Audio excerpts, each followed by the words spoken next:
தொடர்ந்து தோற்றாலும் அண்ணன் கூப்பிடும் போதெல்லாம் நீங்க வர்றீல்ல, ஏன் வர்றீங்க? ஏன் வர்றீங்க? ஏன் வர்றீங்க? ஒரு நாள் நானும் என் அண்ணனும் உறுதியாக வெல்வோங்கிற நம்பிக்கை பண்றாங்க. ஆல்வா எடிசன் வந்து 1000வது முறை இந்த மின் விளக்கு எரிஞ்சிருங்க. எல்லாரும் எந்திரிச்சு கை தட்டான். அவர் அப்படியே அமைதியா குள்ள உட்கார்ந்து இருக்கிறார்.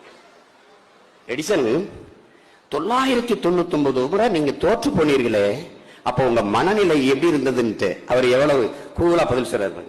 நான் தோற்று போனேன் என்று உங்களிடத்தில் யார் சொன்னது? ஒரு மின் விளக்கை எப்படி கண்டுபிடிக்க கூடாது என்று கற்றுக்கொண்டிருந்தேன். அதுதான், நீங்க எதையுமே எதிர்மறையாவே சிந்திக்க கூடாது, நேர்மறையா தான் சிந்திக்கணும். இன்னைக்கு தோற்றா என்னடா, நாளைக்கு வெல்ல போறோம். நமக்கு தான் வெற்றி கண்ணுக்கு தெரியுது. இந்த 5 ஆண்டு ஆட்டம் முடிஞ்சவன எவனும் இங்க இருக்க போறது இல்லையே.